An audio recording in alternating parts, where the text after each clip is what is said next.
Hello everyone, this is Pooja and I welcome you all at this YouTube channel maths excellence. आज हमने series start की थी HTET TCT और PCT की, उसी को कंटिन्यू करेंगे। सो चलिए शुरू करते हैं आज का टॉपिक। अब देखो, फर्स्ट क्वेश्चन है, in a family A is father of X. A क्या है? एक्स का फादर है। जो जो हमें गिवन है हम साथ साथ लिखते जाएंगे।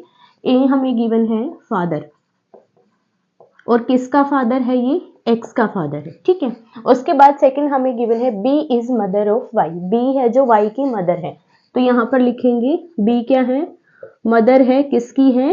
वाई की। तो यहाँ पर हमें एक्स और वाई के लिए ये नहीं गिवन है, ये सन है या फिर डॉटर है। सिमिलर सन और डॉटर हमें नहीं गिवन है, तो एक्स सन भी हो सकता है और डॉटर भी हो सकती है। वाई यहाँ तक सन भी हो सकता है और डॉटर भी। नेक्स्ट कंडीशन देखेंगे, अगर इन दोनों के लिए हमें गिवन है तो यहाँ पर देखो, the sister of X and Z is Y. X और जेड की जो सिस्टर है वो क्या है? वाई है। तो वाई यहाँ पर क्या आई? सिस्टर। किस किस की? इस एक्स की, और एक और हमें गिवन है जेड। इन दोनों की ये सिस्टर है, तो यहाँ पर ये क्या है? हमारे पास एक डॉटर हो जाएगी। ये क्या हो जाएगी? बी की डॉटर हो जाएगी, क्योंकि ये इन दोनों की सिस्टर है। उसके बाद हमें गिवन है which of the following statement is definitely not true. इसमें से जो स्टेटमेंट हमारी इनके अकॉर्डिंग रॉन्ग है वो हमें चूज करनी है। तो फर्स्ट ऑप्शन देखो, B is wife of A. B A की वाइफ है, तो यहाँ पर देखो ये पॉसिबिलिटी हमारी हो जाएगी कि बी ए की वाइफ हो सकती है। कैसे? क्योंकि यहाँ पर एक्स और जेड की हमें जो सिस्टर है वो वाई गिवन है। अगर ये रियल बहन भाई हुए तो यहाँ पर ये क्या हो जाएगी? इसकी डॉटर हो जाएगी, और ये दोनों क्या हो जाएंगे? हस्बैंड वाइफ हो जाएंगे। तो यहाँ से ये हमारी ट्रू स्टेटमेंट है। सेकेंड हमें गिवन है B has a daughter. B की एक डॉटर है। यहाँ पर हमें क्लियरली गिवन है कि बी है जो वाई की मदर है, और यहाँ पर हमें नेक्स्ट कंडीशन में गिवन था कि बी क्या है? सिस्टर है एक्स और जेड की, तो बी की डॉटर क्या है? वाई है। तो ये भी हमारी करेक्ट स्टेटमेंट है। नेक्स्ट हमें गिवन है X is the son of A. जो एक्स है वो ए का सन है, तो हमें क्या गिवन था? ए है जो एक्स का फादर है, तो ये इसका सन भी हो सकता है, इसकी डॉटर भी हो सकती है। तो यहाँ पर हमारे पास दो पॉसिबिलिटी थी, सन और डॉटर दोनों की। क्योंकि हमें यहाँ पर मेंशन नहीं गिवन है कि ये गर्ल है या फिर बॉय है, इसलिए हम यहाँ पर प्रॉपरली नहीं बोल सकते कि ये इसका सन है, तो ये हमारी रॉन्ग स्टेटमेंट हो जाएगी। लास्ट में गिवन है y is sister of z, जो कि हमें गिवन था y जो है x और z की सिस्टर है, तो ये भी हमारी ट्रू स्टेटमेंट थी। और हमें चूज कौन सी करनी थी? नॉट ट्रू, जो कि गलत स्टेटमेंट है। तो यहाँ से जो सही है वो हमारा गलत हो जाएगा, और जो गलत स्टेटमेंट है वो हमारी करेक्ट हो जाएगी। So option C is the correct answer. Next question है, if A walks 8 kilometres south then turn right and walks 6 kilometer and again turns northeast and walked 10 kilometer, how far A from the starting point। A है जो किसी point से चलना start कर रही है या फिर कर रहा है, तो यहाँ पर वो 8 किलोमीटर साउथ की ओर चलता है, 8 किलोमीटर दक्षिण की ओर वो जाता है, और उसके बाद अपने राइट साइड में वो टर्न करता है और 6 किलोमीटर तक चलता है। 6 किलोमीटर चलने के बाद वो फिर से टर्न करता है नॉर्थ ईस्ट की ओर, उत्तर पूर्व की ओर वो टर्न करता है और वॉक करता है 10 किलोमीटर। 10 किलोमीटर वो फिर से चलता है, और हमें यहाँ पर दूरी बतानी है कि वो जिस पॉइंट से स्टार्ट किया उसने और जहां पर उसने एंड किया, उन दोनों के बीच की जो डिस्टेंस है, उन दोनों के बीच की जो दूरी है वो कितनी है, ये हमें निकालनी है। तो सबसे पहले हमें यहाँ पर डायरेक्शंस का पता होना चाहिए। ये हो जाएगा हमारा east, west, north and south, पूर्व, पश्चिम, उत्तर एंड दक्षिण। अब यहाँ पर देखो, हमें गिवन है ए ने स्टार्ट किया और साउथ की ओर वो चला 8 किलोमीटर। मान लिया उसका पॉइंट है, यहां से उसने स्टार्ट किया और दक्षिण की ओर जा रहा है। दक्षिण की ओर जा रहा है तो नीचे की ओर जाएगा, तो यहां से वो इस साइड गया। कितने किलोमीटर तक गया वो? 8 किलोमीटर। तो ये हो जाएगा हमारे पास 8 किलोमीटर। उसके बाद उसने राइट की ओर टर्न किया, अपने राइट साइड में जाएगा तो वो इधर आ जाएगा, इसका राइट साइड, और इधर इसका लेफ्ट साइड हो जाएगा इस पॉइंट पर पहुंचने के बाद। तो यहाँ से उसने अपने राइट साइड में 6 किलोमीटर तक चला। वो यहाँ से अगर वो राइट साइड जाता है तो ये हो जाएगा 6 किलोमीटर तक, तो वो इस पॉइंट पर पहुंच जाता है। इस पॉइंट पर पहुंचने के बाद वो नॉर्थ ईस्ट की ओर जाता है, उत्तर पूर्व की ओर। अब देखो ये जो डायरेक्शन है हमारी, इसके बीच की जो डायरेक्शन है इसको हम बोलेंगे नॉर्थ ईस्ट, उत्तर पूर्व।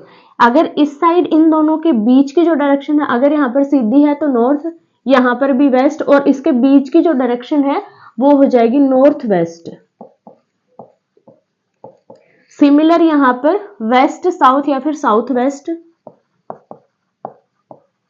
और यहां पर हो जाएगी साउथ ईस्ट। ये हो जाएगा उत्तर पूर्व पश्चिम, उत्तर पश्चिम, यहां पर हो जाएगा दक्षिण पश्चिम और दक्षिण पूर्व। इस तरीके से ये हमारी इसकी डायरेक्शंस हो जाएंगी।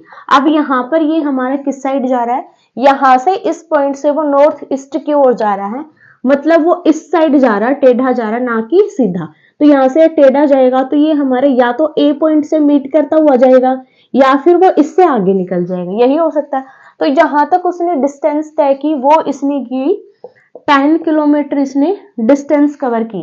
और हमें जहां पर वो किसी भी पॉइंट पर गया, अगर यहाँ पर गया है, यहाँ पर गया है, किसी भी पॉइंट पर वो पहुंचा है, उस पॉइंट से लेकर इस ए पॉइंट की हमें डिस्टेंस निकालनी है।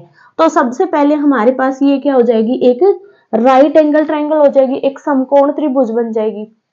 तो हम यहाँ पर पाइथागोरस थ्योरम का यूज करके देखेंगे कि ये जो डिस्टेंस है हमारी कितनी आएगी, ए तक की डिस्टेंस। अगर ये इसके इक्वल आ जाती है तो डिस्टेंस उसने कितनी तय की, 0 तय की। अगर इससे ज्यादा आती है तो उसमें से हम 10 को माइनस कर देंगे, तो हमारे पास इन दोनों की जो डिस्टेंस है उनका आंसर निकल जाएगा। तो सबसे पहले हम यहाँ पर इस डिस्टेंस को निकालेंगे तो क्या हो जाएगा, परपेंडिकुलर का स्क्वायर, लंब का स्क्वायर प्लस बेस का स्क्वायर, आधार का स्क्वायर। बेस कितना हमारा 6, तो यहाँ पर हो जाएगा 6 का स्क्वायर। और यहाँ पर मान लेते हैं कोई डिस्टेंस मान लिया हमने d, कि उसने इतनी डिस्टेंस यहाँ पर कवर की है। सबसे पहले हम निकालेंगे इतनी डिस्टेंस उसने कवर की, उसके बाद इससे चेक करेंगे कि कितना वो आगे गया या फिर पीछे गया या फिर ए ही पॉइंट पर वो फिर से गया। तो 8 का स्क्वायर कितना हो जाएगा यहाँ पर 64 प्लस 6 का square 36 is equals to D square. इन दोनों को ऐड करेंगे, ये हो जाएगा 100 is equals to D square. तो यहाँ से d क्या हो जाएगा, स्क्वायर रूट ऑफ 100। और 100 किसका स्क्वायर रूट होता है, 10 का, क्योंकि 10 का स्क्वायर हमारे पास कितना होता है 100। तो यहाँ पर जितनी उसने डिस्टेंस कवर की थी वो भी 10 किलोमीटर थी, और यहाँ पर जो हमारी डिस्टेंस बनी यहाँ से लेकर इस पॉइंट तक की वो भी 10 ही है। तो वो लास्ट में किस पॉइंट पर पहुंच गया, एंड में उसी पॉइंट पर पहुंच गया जहां से उसने स्टार्ट किया था। तो अब इस पॉइंट से इसी पॉइंट की डिस्टेंस कितनी होगी, 0 हो जाएगी, क्योंकि ये उसी पॉइंट पर खड़ा है। तो हमें जो डिस्टेंस निकालनी थी वो हमारी कितनी आई, 0 किलोमीटर। उसने उसी पॉइंट पर एंड किया जिस पॉइंट से उसने स्टार्ट किया था। सो ऑप्शन चेक करेंगे, फर्स्ट ऑप्शन ही हमारा करेक्ट हो जाएगा। नेक्स्ट क्वेश्चन है, if 10 persons can complete 2/5 part of A work in 8 days, then how many persons are required to complete the remaining work in 12 days? हमें यहाँ पर बोला गया है कि 10 व्यक्ति किसी काम को 8 दिन में पूरा करते हैं, और काम कितना करते हैं, वो किसी एक काम का 2/5 पार्ट वो कंप्लीट करते हैं 8 दिन में। तो हमें यहाँ पर निकालना है persons are required to complete the remaining work in 12 days. जो हमारा इसका बचा हुआ पार्ट है उस वर्क का वो 12 दिन में कंप्लीट करना है, तो कितने और व्यक्तियों की हमें जरूरत पड़ेगी ये हमें निकालना है। तो ऐसे क्वेश्चंस के लिए हमारे पास फॉर्मूला होता है m1d1 h1 divide by w1 is equals to m2d2 h2 divide by w2। यहाँ पर m1 हमारे पास मेंबर्स हैं, जितने व्यक्ति हमें गिवन है, d1 हमारे पास यहाँ पर डेज है, और h1 यहाँ पर हमारे पास हावर्स है, और w यहाँ पर हमारे पास वर्क को शो करता है। तो ये जो कंडीशन है ये हमारा जो कंप्लीट किया हुआ है उसके लिए होगी, या फिर जो हमें कंप्लीट करना है उसके लिए। सिमिलर यहाँ पर एक कंडीशन हमारी जो कंप्लीट हो चुका उसके लिए, और दूसरी कंडीशन हमारी जो हमें कंप्लीट करना है उसके लिए होगी। तो यहाँ पर फर्स्ट कंडीशन हमें गिवन है 10 पर्सन्स है, तो यहाँ पर m1 हमारे पास हो जाएगा 10। मेंबर्स कितने थे 10 मेंबर्स थे।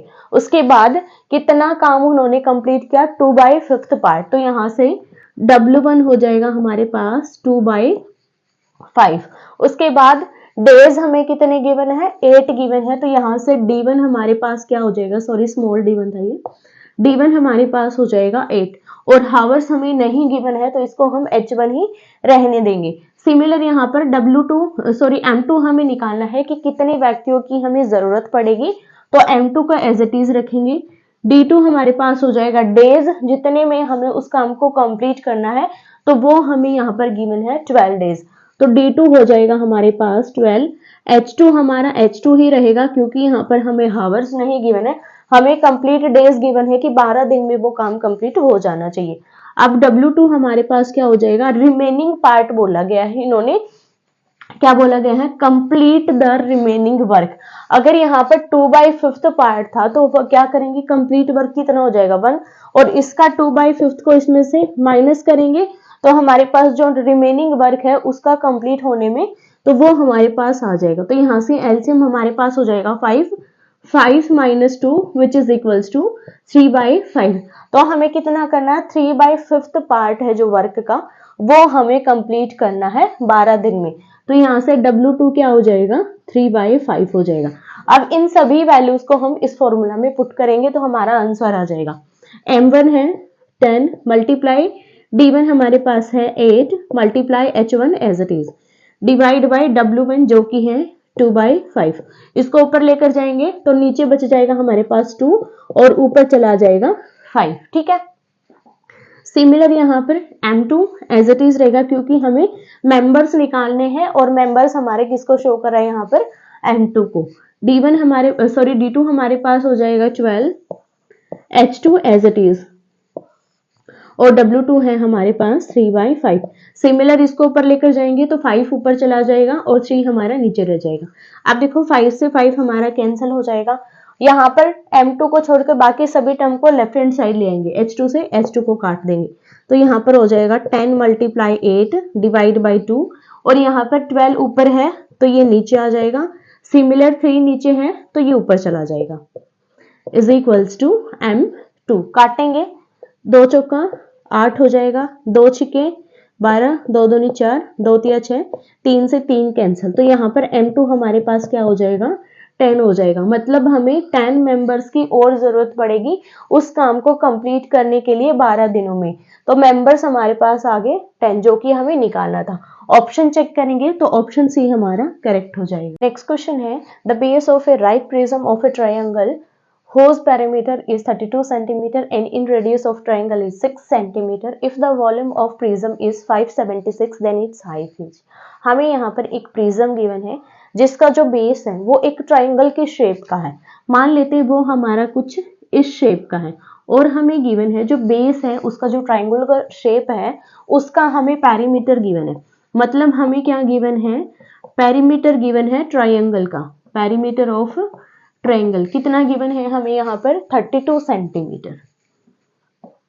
और यहाँ पर जो इसमें अगर हम सर्कल ड्रॉ करें तो सर्कल की जो ये रेडियस होगी वो रेडियस हमें गिवन है 6 सेंटीमीटर, और जो वॉल्यूम है उस प्रिज्म का वो हमें गिवन है 576। सेकेंड हमें गिवन है यहाँ पर volume is equals to 576 and हमें यहाँ पर रेडियस गिवन है इन सर्कल की 6 सेंटीमीटर। तो सबसे पहले हम क्या निकालेंगे, एरिया निकालेंगे इस ट्रायंगल का।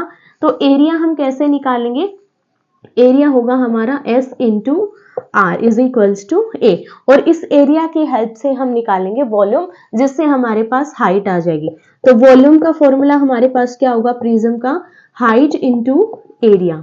तो यहाँ से अगर एरिया की वैल्यू मैं निकाल लूँ इस पैरीमीटर की हेल्प से और यहाँ पर वॉल्यूम और एरिया की वैल्यूज पुट कर दूं तो यहाँ से हम हाइट की वैल्यू इजिली निकाल सकते हैं जो कि हमें निकालना है। तो सबसे पहले हम निकालेंगे एरिया।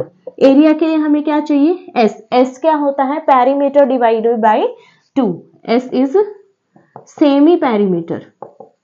सेमी पैरीमीटर है तो यहाँ पर इसका आंसर क्या हो जाएगा, पैरीमीटर हमारे पास क्या है 32 और इसको डिवाइड कर देंगे 2 से, जो कि हो जाएगा हमारे पास 16।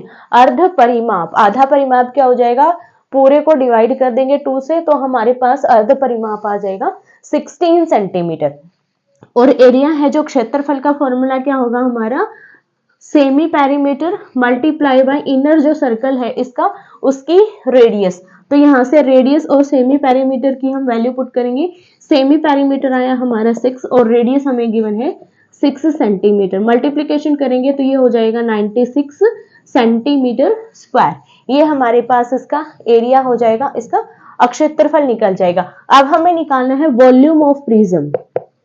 वॉल्यूम ऑफ प्रिज्म, क्योंकि हमें यहाँ पर वॉल्यूम की ऑलरेडी वैल्यू गिवन है 576, इसका यूज करके हम यहाँ पर इसकी हाइट निकालेंगे। तो वॉल्यूम ऑफ प्रिज्म क्या होता है, एरिया मल्टीप्लाई बाय हाइट। इस प्रिज्म का जो एरिया है उसकी मल्टीप्लीकेशन किसके साथ, हाइट के साथ। सॉरी, प्रिज्म का एरिया नहीं, यहाँ पर ट्राइंगल का एरिया और इसकी मल्टीप्लीकेशन हाइट के साथ। तो यहाँ इसका वॉल्यूम निकल जाएगा। और वॉल्यूम हमें क्या गिवन है 576 इज इक्वल्स टू एरिया हमारा आया 96 सेंटीमीटर स्क्वायर और हाइट हम ले लेंगे h जो कि हमें निकालना है। तो यहाँ पर 96 को लेफ्ट हैंड साइड ले आएंगे, 576 divide by 96 which is equals to h। काटेंगे तो ये हमारा 6 पर चला जाएगा, तो यहाँ से h की वैल्यू आ जाएगी हमारे पास 6 सेंटीमीटर। तो इसकी हाइट हो जाएगी 6 सेंटीमीटर जो कि हमारा प्रिज्म था ट्रायंगुलर की शेप का।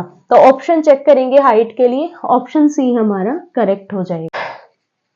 नेक्स्ट क्वेश्चन है, if the number of diagonals of a regular polygon is 27 then number of sides is. हमें यहाँ पर एक बहुभुज गिवन है जिसके जो विकर्ण है वो 27 है। तो यहाँ पर हमें उस बहुभुज की जो साइड्स हैं वो पता करनी है कि वो कितनी साइड्स वाली बहुभुज है। तो उसके लिए यहाँ पर हमारे पास फॉर्मूला होता है, अगर किसी भी बहुभुज की जो साइड्स हैं वो n है, नंबर ऑफ साइड्स क्या है, नंबर ऑफ साइड्स n है, तो हमारे पास उसके जो विकर्ण है वो निकालने का फॉर्मूला होता है। तो इसके डायगोनल्स कितने होंगे, डायगोनल्स के लिए फॉर्मूला होता है n into n minus 3 divided by 2। और यहाँ पर हमें डायगोनल गिवन है और हमें यहाँ पर इसकी साइड्स निकालनी है, तो हम यहाँ पर डायगोनल की वैल्यू पुट कर देंगे और n की वैल्यू निकाल देंगे। तो ये हो जाएगा हमारे पास 27 which is equals to n into n minus 3 divide by 2। 2 को लेफ्ट हैंड साइड ले आएंगे, ये हो जाएगा 27 into 2 54 n into n minus 3। इसको सॉल्व करेंगे, ये हो जाएगा n square minus 3n minus 54 which is equals to 0। अब यहाँ पर हमें ऐसे इसके फैक्टर लेने हैं जो कि यहाँ पर हमें 3 वैल्यू दे। तो सबसे पहले हमें 54 के फैक्टर्स बनाने होंगे। 2 से डिवाइड करेंगे, ये हो जाएगा 27, 3 से डिवाइड करेंगे 9, 3 से डिवाइड करेंगे 3, 3 इंटू 3 ये हो जाएगा 9 और 3 इंटू 2 ये हो जाएगा 6। 9 में से 6 को माइनस करेंगे तो 3 आ जाएगा।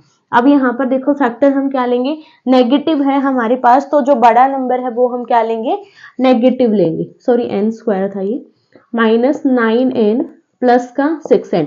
अब देखो 9 में से 6 को माइनस करेंगे तो हमारे पास कितना आएगा, माइनस का 3 आ जाएगा, माइनस 54। और इन दोनों की मल्टीप्लीकेशन करेंगे, एक पॉजिटिव है एक नेगेटिव, नौचिका हो जाएगा चम्मन और किसका आएगा, नेगेटिव का। तो ये हमारे फैक्टर सही है। तो यहाँ से इन दोनों में से n को कॉमन निकालेंगे, n माइनस 9 प्लस 6 कॉमन निकालेंगे, ये हो जाएगा n minus 9 which is equals to 0। यहाँ से दोनों में से n माइनस 9 को बाहर निकाल देंगे, n प्लस 6 यहाँ पर बच जाएगा इक्वल टू 0। अब इसको 0 के इक्वल पुट करेंगे, इसको 0 के equal to 0, n plus 6 is equals to 0।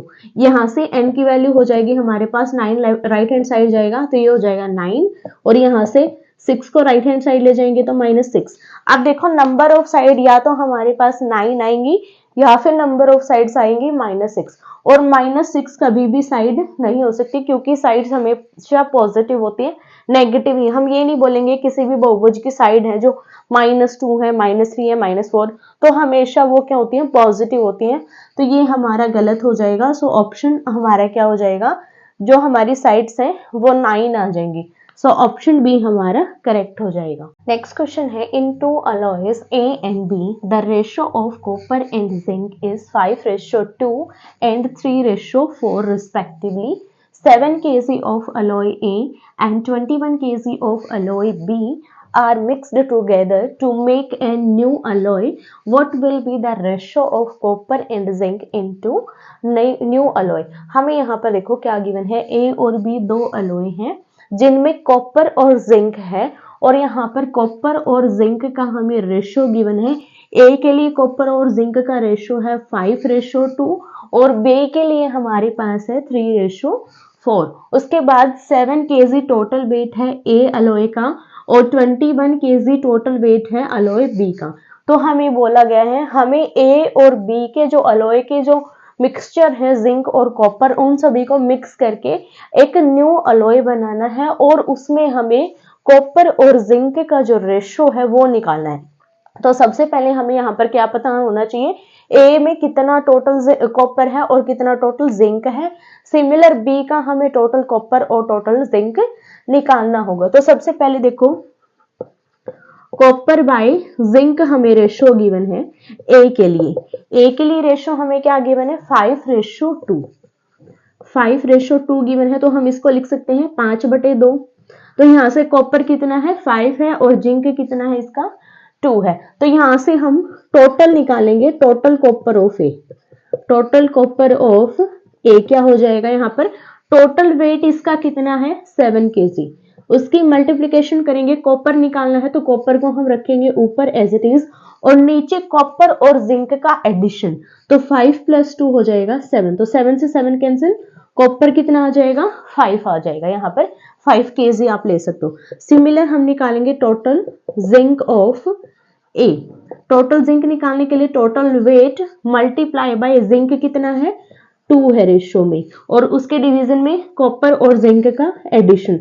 7 से 7 कैंसिल, तो जिंक हमारे पास कितना आ जाएगा टोटल 2 आ जाएगा। ठीक है, 2 × x या फिर y समथिंग, क्योंकि हमारे पास 2 की मल्टीप्लीकेशन में आएगा हमारे पास इसका जिंक, और इसकी मल्टीप्लीकेशन हमारे पास x ले सकते हैं हम यहाँ पर, क्योंकि जब भी हम रेशियो लेते हैं तो हम इसके साथ किसी अलजेब्रिक की मल्टीप्लीकेशन करते हैं, क्योंकि टोटल हमारे पास यही नहीं होता, इसकी मल्टीप्लीकेशन के बाद ही हमारे पास वो रेशियो एक्चुअल रेशियो में कन्वर्ट होता है। तो यहाँ पर हम x की बजाय इसको एज इट इज रखेंगे। ठीक है, तो यहाँ पर ये तो हो गया हमारा total copper of A, total zinc of A. Similar हम निकालेंगे total copper of B and zinc of B. तो बी का हमें रेशियो क्या गिवन है यहाँ पर 3:4। 3:4 जो कि क्या है copper by zinc. Copper by zinc हम x ले ही लेते ताकि आपको अच्छे से क्लियर होता रहे, साथ साथ कोई कंफ्यूजन ना हो। ये हमारा इस टाइप से हो जाएगा। अब यहां से हमें निकालना है total copper of B. Copper निकालने के लिए फॉर्मूला क्या होगा, वेट मल्टीप्लाई कॉपर का रेशियो है जो वो, और डिवीजन में इन दोनों का रेशियो का एडिशन। तो यहां से टोटल वेट कितना है इसका 21 मल्टीप्लाई कॉपर कितना है 3x डिवाइडेड बाय इन दोनों का एडिशन 4 और 3 7। इसको काटेंगे तो ये हो जाएगा हमारे पास 3, यहाँ पर हो जाएगा ये 9x। अब हम निकालेंगे टोटल जिंक ऑफ बी। क्या हो जाएगा total weight 21 multiply by zinc जो है 4x और डिवाइडेड बाय 7। इसको काटेंगे फिर से 3 4 12x। अब यहाँ पर हमारे पास टोटल कॉपर और जिंक दोनों का अलग अलग हो गया। हमें न्यू अलॉय के लिए क्या करना है, दोनों का कॉपर और दोनों का जिंक मिक्स करना है और हमें बताना है उनका रेशियो कितना होगा। तो हम टोटल निकालेंगे दोनों का, तो दोनों के कॉपर को ऐड करेंगे, कॉपर इन न्यू अलॉय। न्यू अलॉय में कॉपर कितना होगा a + b। a में जितना कॉपर है वो और b में जितना कॉपर है वो, क्योंकि हमें यहाँ पर दोनों का मिक्स करना है। तो a में कॉपर कितना है 5x और b में कितना है यहाँ पर 9x। ये हो जाएगा 14x। सिमिलर यहाँ पर हम निकालेंगे जिंक इन न्यू अलॉय, जो कि हो जाएगा a + b। a में हमारा है यहाँ पर 2x और b में है 12x, तो ये हो जाएगा 14x। और इन दोनों का रेशियो निकालेंगे तो ये हो जाएगा 14/14 1:1, जो कि हमें निकालना था। सो ऑप्शन डी हमारा करेक्ट हो जाएगा। नेक्स्ट क्वेश्चन है, if 7 cosecant theta -3 cot theta is equals to 7, where theta in first quadrant then the value of this is equals to, हमें यहाँ पर ये वैल्यू 7 के बराबर गिवन है और थीटा यहाँ पर फर्स्ट क्वाड्रेंट में है, तो हमें इसकी वैल्यू फाइंड आउट करनी। तो हम क्या करेंगे, इस कंडीशन को सॉल्व करेंगे जिससे हमारे पास कोसिकेंट और कोट की वैल्यूज आ जाएंगी और उन वैल्यूज को हम यहाँ पर पुट करेंगे। तो सबसे पहले देखो हमें क्या गिवन है, 7 cosecant theta minus 3 cot theta is equals to 7। इसको हम राइट हैंड साइड ले जाएंगे, 7 को इस साइड ले आएंगे। 7 cosecant theta minus 7 is equals to 3 cot theta. अब इन दोनों में से 7 कॉमन है, बाहर निकालेंगे तो ये हो जाएगा हमारा कुछ इस तरीके से। अब यहाँ पर हम कोट थीटा की वैल्यू निकालेंगे, तो कोट थीटा हमारे पास क्या हो जाएगा, 3 इस साइड आ जाएगा, 7/3 कोसिकेंट थीटा माइनस 1 और इसको ले लेंगे इक्वेशन फर्स्ट। यहाँ तक क्लियर है। अब हमें क्या करना है, जो ये इक्वेशन आई थी हमारी यहाँ पर, इस इक्वेशन का हम स्क्वायर करेंगे। यहाँ से हम क्या करेंगे, स्क्वायरिंग ऑन बोथ साइड, दोनों साइड स्क्वायर करेंगे। तो यहाँ पर ये क्या हो जाएगा, 7 का स्क्वायर 49 और ये हो जाएगा कोसिकेंट थीटा माइनस 1 का whole square which is equals to 3 का square 9 cot square theta. Cot square theta को कोसिकेंट में कन्वर्ट करेंगे तो कंडीशन क्या होती है, 1 plus cot square theta is equals to cosecant square theta और 1 को राइट हैंड साइड ले जाएंगे तो हमारे पास कोट स्क्वायर थीटा की वैल्यू आ जाएगी। इसका स्क्वायर करेंगे तो ये क्या बनेगा, कोट स्क्वायर, और इसकी वैल्यू हम यहाँ पर कोसिकेंट में पुट करेंगे, कोसिकेंट स्क्वायर थीटा माइनस 1। अब देखो ये क्या है, कोसिकेंट स्क्वायर थीटा माइनस 1 का स्क्वायर हम ले सकते हैं क्योंकि 1 का स्क्वायर भी 1 होता है। तो ये क्या हो जाएगा, a square minus B square जो कि होता है a प्लस बी और a माइनस बी। तो हम इसको कन्वर्ट करेंगे a plus B a minus B में, -1 कोसिकेंट थीटा प्लस 1। क्लियर है यहाँ तक। अब हम दोनों टर्म्स को इस साइड ले आएंगे, 49 कोसिकेंट थीटा माइनस 1 का square -9 cosecant theta minus 1 cosecant theta plus 1 which is equals to 0। अब इन दोनों में से हमारे पास कोसिकेंट थीटा माइनस 1 कॉमन है, बाहर निकाल देंगे। कोसिकेंट थीटा माइनस 1 को बाहर निकालेंगे तो यहाँ पर क्या बचेगा, 49 इंटू कोसिकेंट थीटा माइनस 1 और यहाँ पर बचेगा -9 into cosecant theta plus 1 equal to 0। अब यहाँ से एक तो फैक्टर हमारा ये हो गया और एक ये, इसको 0 के इक्वल पुट करेंगे यहाँ पर तो कोसिकेंट थीटा हमारे पास क्या हो जाएगा, 1 हो जाएगा। अब एक वैल्यू तो हमारी ये होगी। अब इस वैल्यू के अकॉर्डिंग हम यहाँ से इक्वेशन फर्स्ट में से कोट की वैल्यू निकालेंगे। तो कोट थीटा हमारे पास क्या हो जाएगा, कोसिकेंट थीटा हमारे पास क्या है 1, तो ये हो जाएगा 7/3 इंटू 1 माइनस 1 जो कि क्या हो जाएगा 0। तो यहाँ से दोनों की वैल्यू हमारे पास आ गई, एक तो ये आ गई, इसके अकॉर्डिंग वैल्यू निकालेंगे हम इसकी 7 cot theta 7 into 0 minus 3 cosecant theta की वैल्यू है 1 तो इसकी वैल्यू आ गई हमारी -3। अब ऑप्शन चेक करेंगे तो ऑप्शन में हमारे पास कोई भी वैल्यू नहीं है, मतलब ये फैक्टर हमारा काम का नहीं है, इसको छोड़ देंगे। अब जो सेकंड फैक्टर है उसको सोल्व करेंगे, 49 cosecant theta minus 49 minus 9 cosecant theta minus 9 is equals to 0। Second factor को 0 के इक्वल पुट करेंगे तो यहाँ से देखो 49 कोसिकेंट यहाँ है, 9 यहाँ है, तो ये हो जाएगा 40 कोसिकेंट थीटा, 49 और 9 यहाँ पर है तो ये हो जाएगा 58 और 58 को ले जाएंगे राइट हैंड साइड तो पॉजिटिव हो जाएगा। तो यहाँ से कोसिकेंट थीटा की वैल्यू क्या आ जाएगी, देखो कोसिकेंट थीटा हो जाएगा 58/40, 58/40 काटेंगे इसको 2 से तो ये हो जाएगा 29, इसको 2 से काटेंगे तो ये हो जाएगा 20। तो यहाँ से कोसिकेंट थीटा हमारे पास क्या आया 29/20। ठीक है। अब इस कोसिकेंट की हेल्प से हम यहाँ पर कोट की वैल्यू निकालेंगे इक्वेशन फर्स्ट का यूज करके।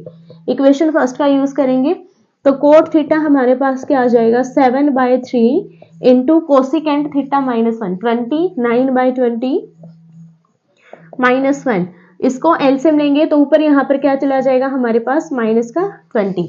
अब सॉल्व करेंगे 7/3 एज इट इज, ये हो जाएगा 9/20, काटेंगे तो ये हो जाएगा 3, 21/20। कोट थीटा की वैल्यू क्या आ गई 21/20। 20। अब हमारे पास देखो कोसिकेंट की भी एक अलग वैल्यू आ गई और कोट की भी, इनको छोड़कर। तो ये जो वैल्यू आई हमारी, इन दोनों वैल्यूज को हम फिर से यहाँ पर पुट करेंगे।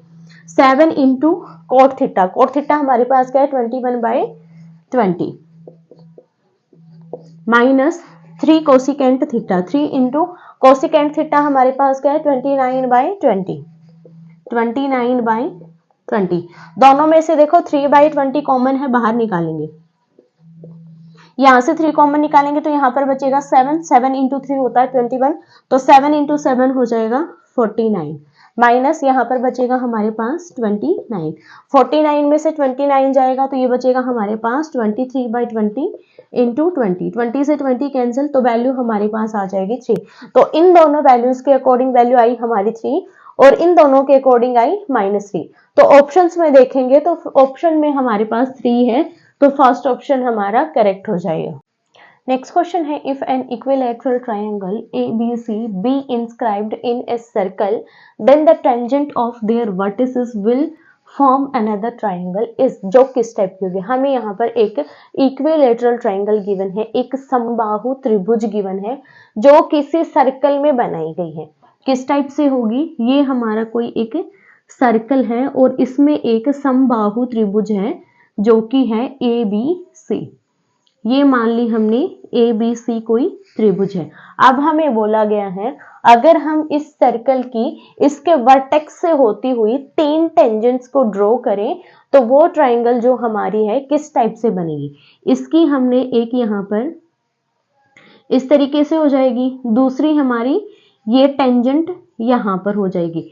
सिमिलर अगर हम थर्ड टेंजेंट की बात करें इस पॉइंट से होती हुई तो वो हमारी कुछ इस टाइप से होगी। तो ये जो बाहर जो ट्रायंगल बनी हमारे टेंजेंट्स की हेल्प से, ये टेंजेंट हमारी किस प्रकार की होगी ये हमें फाइंड आउट करना है। तो यहाँ पर देखो ये जो ट्रायंगल होगी ये हमारी होगी इक्विलैटरल ट्रायंगल। क्यों होगी? By symmetry of triangles, by symmetry of tangent triangle and यहाँ पर सर्कल की हम सिमेट्री देखें तो अगर ये ट्रायंगल जिस शेप की होगी हमारी, तो जब हम सर्कल में इसको इंस्क्राइब करेंगे तो इसकी जो टेंजेंट्स बनेगी इनके वर्टेक्स से होते हुए सेम ट्रायंगल बनेगी। अगर यहाँ पर आइसोसेल्स है तो बाहर भी आइसोसेल्स बनेगी, अगर यहाँ पर स्केलेन है तो बाहर भी स्केलेन बनेगी। तो उसी प्रॉपर्टी के अकॉर्डिंग जो हमारी गिवन ट्रायंगल है ABC, अगर ये इक्विलैटरल है तो यहाँ पर जो ट्रायंगल बनेगी हमारी वो भी क्या बनेगी? इक्विलैटरल ट्रायंगल बनेगी। यहाँ पर ये मैंने थोड़ा अलग से बना दिया, अगर आप अच्छे से ड्रॉ करोगे तो ये हमारी कुछ इस टाइप से होगी और वो क्या होगी? एक आइसोसेल्स ट्रायंगल होगी। नेक्स्ट क्वेश्चन गिवन है, find the wrong number in the given series. हमें यहाँ पर इनमें रॉन्ग नंबर चूज करना है। अब देखो सीरीज हमारी किस प्रकार से है, यहाँ पर देखो 0 के बाद है 3, अगर मैं इसमें 3 को प्लस करूं तो यहाँ पर हमारे पास 3 आ जाएगा। नेक्स्ट टर्म हमें क्या गिवन है? 3 इंटू 3 मल्टीप्लाई बाई 3। उसके बाद नेक्स्ट टर्म हमें क्या गिवन है? 9 और 3 12 प्लस का 3। उसके बाद जो टर्म है 12 3 36, यहाँ पर मल्टीप्लीकेशन बाय 3, तो यहाँ पर हमारे पास है +3 36 प्लस 3 इज इक्वल टू 39। तो नेक्स्ट टर्म हमारी क्या होनी चाहिए? 39 मल्टीप्लाई बाय 3 होनी चाहिए, जो कि हमारे पास 42 नहीं आएगा। तो ये टर्म हमारी यहाँ पर गलत हो जाएगी। सिमिलर यहाँ पर लास्ट में हमारे पास क्या है? इसकी मल्टीप्लीकेशन है 3 के साथ और यहाँ पर क्या आएगा? इसकी यहाँ पर प्लस का 3 आएगा। इसमें अगर 3 प्लस करेंगे तो ये टर्म हमारे पास नहीं आएगी और इसकी मल्टीप्लीकेशन अगर हम 3 के साथ करेंगे तो भी ये हमारे पास नहीं आएगा। तो अगर हम इसमें से माइनस करेंगे 3 तो हमारे पास यहाँ की टर्म निकल जाएगी जो कि आएगी 117। तो ये हमारे पास गलत हो जाएगी टर्म 42। ऑप्शन चेक करेंगे तो 42 थर्ड ऑप्शन करेक्ट हो जाएगा। नेक्स्ट क्वेश्चन है, the difference between two positive numbers is 3 if the sum of their square is 369 then the sum of numbers is. हमें यहाँ पर दो पॉजिटिव नंबर्स गिवन है जिनका डिफरेंस गिवन है 3 और यहाँ पर उनके स्क्वायर्स हैं, उनका स्क्वायर करें और उन दोनों को ऐड करें तो सम हमारे पास 369 आता है। तो सम ऑफ नंबर्स क्या होगा ये हमें निकालना है। तो सबसे पहले मान लेते हैं दो नंबर ले लेंगे हम x और y, इन दोनों का डिफरेंस हमें गिवन है 3, तो x माइनस वाई हमें गिवन है 3। दूसरा हमें यहाँ गिवन है x स्क्वायर, x का स्क्वायर प्लस y का स्क्वायर और इन दोनों का एडिशन हमें गिवन है 369 की कुल। अब देखो हम यहाँ पर इसका यूज करेंगे और इसका यूज करेंगे और एक्स वाई निकालेंगे। इसका स्क्वायर करेंगे, इसको ले लेंगे इक्वेशन फर्स्ट, इसको ले लेंगे इक्वेशन सेकंड, इसका यूज करेंगे और दोनों साइड स्क्वायर करेंगे। x माइनस वाई का स्क्वायर इज इक्वल्स टू 3 का स्क्वायर। अब देखो स्क्वायर हमने यहाँ पर क्यों किया, हमारे पास यहाँ पर X square plus Y square की वैल्यू है। अगर हम इसका स्क्वायर करेंगे तो एक्स स्क्वायर वाई स्क्वायर हमारे पास साथ में आएगा और उसकी जगह पर हम ये पुट करके इजिली वैल्यू निकाल सकते हैं। इसका स्क्वायर करेंगे एक्स का स्क्वायर फिर वाई का square minus 2xy is equals to 3 का square 9। X plus Y square हमारे किसके बराबर है 369 के, तो 369 minus 2xy is equals to 9। इस 9 को इधर ले आएंगे और इसको उधर ले जाएंगे। 369 minus 9 is equals to 2xy, इसको माइनस करेंगे ये हो जाएगा 360 इज इक्वल्स टू 2xy। 2 को फिर से लेफ्ट हैंड साइड ले आएंगे तो ये हमारे पास क्या आ जाएगा xy इज इक्वल्स टू 180। अब हमें यहाँ पर x और y की ऐसी प्रोडक्ट लेनी है जो कि 180 के बराबर आए। तो यहाँ पर हम सबसे पहले 180 के फैक्टर निकालेंगे। 2 से डिवाइड करेंगे 90, फिर से 2 से डिवाइड करेंगे 45, 5 से डिवाइड करेंगे 9 हो जाएगा, 3 से डिवाइड करेंगे 3 हो जाएगा। अब यहाँ पर देखो हम कौन से फैक्टर ले सकते हैं। 3 इंटू 3 ये हो जाएगा 9 और 9 दूनी ये हो जाएगा 18 और 18 और 10 इसकी मल्टीप्लिकेशन तो आ जाएगी हमारे पास। बट 18 और 10 को जब हम इनके स्क्वायर्स को ऐड करेंगे तो उनका स्क्वायर भी हमारे पास 369 आना चाहिए, क्योंकि हमारे पास अगर xy 180 के बराबर है तो इनका जो स्क्वायर है वो 369 होना चाहिए और इन दोनों का डिफरेंस हमारे पास 3 होना चाहिए। तो 18 और 10 हम नहीं ले सकते। अब देखो 2 दूनी 4 और 4 तिये 12 और दूसरा हमने यहाँ पर क्या बनाया 5 तिये 15। इन दोनों का डिफरेंस हमारे पास क्या है 3 है। इसका स्क्वायर करेंगे 144 और इसका स्क्वायर करेंगे 225। दोनों को ऐड करेंगे तो ये हो जाएगा 369 और जो हमारे पास यहाँ पर 369 था तो स्क्वायर का सम हमारे पास 369 आ जाएगा और डिफरेंस भी हमारे पास 3 है। तो यहाँ पर x और जो y है वो क्या आएंगे हमारे पास 12 और 15 आ जाएंगे। अब हमें इन दोनों का एडिशन निकालना हमें पूछा गया था, इन दोनों का जो सम है वो कितना होगा। तो इन दोनों को ऐड करेंगे 12 प्लस 15 ये हो जाएगा हमारे पास 27। तो x और y का जो एडिशन है नंबर्स का एडिशन वो आ जाएगा हमारे पास 27। ऑप्शन बी करेक्ट हो जाएगा। नेक्स्ट क्वेश्चन है if a denotes division by b denotes added to, c denotes subtracted from and d denotes multiplied by, then this value is equals to। हमें देखो यहाँ पर क्या गिवन है a b c d किसी न किसी मल्टीप्लिकेशन डिवीजन या फिर किसी रूल को डिनोट कर रहे हैं, तो हमें यहाँ पर इसकी वैल्यू निकालनी है। जहां पर a हमारा डिवीजन को डिनोट कर रहा है, b एडिशन को डिनोट कर रहा है, c सब्सट्रैक्शन को और d डिनोट कर रहा है मल्टीप्लिकेशन को। अब हम इन सभी की जगह पर यहाँ पर c है तो c की जगह माइनस यूज करेंगे क्योंकि हमें बोला गया सब्सट्रैक्टेड फ्रॉम। b की जगह पर हम यूज करेंगे एडिशन, a की जगह पर यूज करेंगे डिवीजन एंड d की जगह पर यूज करेंगे मल्टीप्लिकेशन और बाय बोर्डमास रूल हम इसको सोल्व करेंगे। अब देखो ये वैल्यू हमारी क्या हो जाएगी 20c। c की जगह पर क्या आएगा c डिनोट्स सब्सट्रैक्टेड फ्रॉम, तो यहाँ पर सब्सट्रैक्शन का सिंबल आ जाएगा -12। b की जगह पर हमें क्या पुट करना है एडिड टू, एडिशन प्लस आ जाएगा। उसके बाद 8a, a हमारा डिनोट कर रहा है डिवीजन तो यहाँ पर आ जाएगा डिवाइड। उसके बाद 2 एज इट इज, d हमें डिनोट्स कर रहा है मल्टीप्लिकेशन को और 6 एज इट इज। अब हमें इसकी वैल्यू निकालनी है क्या होगी। तो सबसे पहले किसको सोल्व करेंगे डिवीजन को, उसके बाद मल्टीप्लिकेशन, उसके बाद एडिशन और सब्सट्रैक्शन। तो ये हो जाएगा 20 minus 12 as it is plus 8 को डिवाइड करेंगे 2 से ये हो जाएगा 4 multiply 6 as it is 20 minus 12 plus इन दोनों के मल्टीप्लिकेशन करेंगे 6 चौका 24 20, इसको इसमें से माइनस करेंगे तो यहाँ पर बचेगा हमारे पास प्लस का 12 क्योंकि पॉजिटिव हमारे पास 24 है और 12 हमारे पास नेगेटिव का है तो यहाँ पर प्लस का 12 बचेगा। इन दोनों को ऐड करेंगे तो ये हो जाएगा हमारे पास 32, या फिर ये भी कर सकते हो इन दोनों को ऐड करेंगे तो ये हो जाएगा 44 और उसमें से 12 को माइनस करेंगे तो हो जाएगा 32। सो इन दोनों का सभी का जो मल्टीप्लिकेशन एडिशन है वो हमारे पास कितना आया 32, सो इसकी वैल्यू हो जाएगी 32। ऑप्शन चेक करेंगे, ऑप्शन सी हमारा करेक्ट हो जाएगा। क्वेश्चन है if 16 - 4 = 2, 9 - 3 = 2 and 81 - 3 = 4, then the value of 64 - 4 is. अब यहाँ पर हमें इसकी वैल्यू निकालनी है और ये हमें रीजनिंग गिवन है। रीजनिंग हमें क्या गिवन है 4 और ये क्या है 4 का स्क्वायर। 4 का स्क्वायर में से 4 माइनस करेंगे तो हमारे पास 2 आएगा। मतलब इस नंबर का और इसका स्क्वायर का जब हम डिफरेंस निकालेंगे तो वैल्यू हमारी 2 है। नेक्स्ट हमें क्या गिवन है 3 का स्क्वायर -3 = 2। इसके स्क्वायर में से इसको माइनस करेंगे तो आ जाएगा 2। नेक्स्ट हमें गिवन है 3 की पावर कितनी करेंगे 4, यहाँ पर 4 करेंगे तो 81 आ जाएगा। -3 = 4। अगर इसकी पावर 4 में से 3 को माइनस किया तो 4 आए। इन दोनों के बीच में हमारे पास क्या बचा, अगर इसका क्यूब में से इसको माइनस करेंगे तो वैल्यू हमारे पास 3 आनी चाहिए, यही बचा। और लास्ट में हमें क्या पूछा गया है 64 - 4 किसके बराबर होगा। 64 क्या है 4 का क्यूब और -4, 4 के क्यूब में से 4 माइनस करेंगे तो क्या आना चाहिए हमारे पास 3 आना चाहिए, क्योंकि अकॉर्डिंग टू हम इस सीरीज की बात करें स्क्वायर में से माइनस करें तो 2 आ रहा है, 4 में से माइनस करें तो हमारे पास 4 आ रहा है, तो क्यूब में से माइनस करेंगे तो हमारे पास यहाँ पर 3 आना चाहिए। तो इसकी वैल्यू हमारे पास क्या आएगी 3 आ जाएगी। ऑप्शन चेक करेंगे तो ऑप्शन ए हमारा करेक्ट हो जाएगा। है find the odd word from the given alternatives.